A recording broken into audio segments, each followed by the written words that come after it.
Box office వద్ద Prabhas mania కొనసాగుతుంది. సలార్ మూవీకి సంబంధించి 3 రోజుల్లో 402 కోట్లు వసూళ్లైనట్టు తెలుస్తుంది.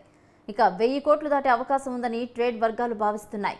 ప్రస్తుతం బాక్స్ ఆఫీస్ వద్ద సలార్ ఫీవర్ కొనసాగుతుంది. ప్రపంచవ్యాప్తంగా సలార్ సినిమా 3 రోజుల్లో 402 కోట్లను వసూలు చేసింది. ఇవాళ క్రిస్మస్ కావడంతో వసూళ్ల జోరు మామూలుగా ఉండదంటున్నారు ట్రేడ్ వర్గాలు. త్వరలో 1000 కోట్ల జాబితాలో చేరిపోవచ్చనే అభిప్రాయాలను వ్యక్తపరుస్తున్నారు సినీ ట్రేడ్ వర్గాలు.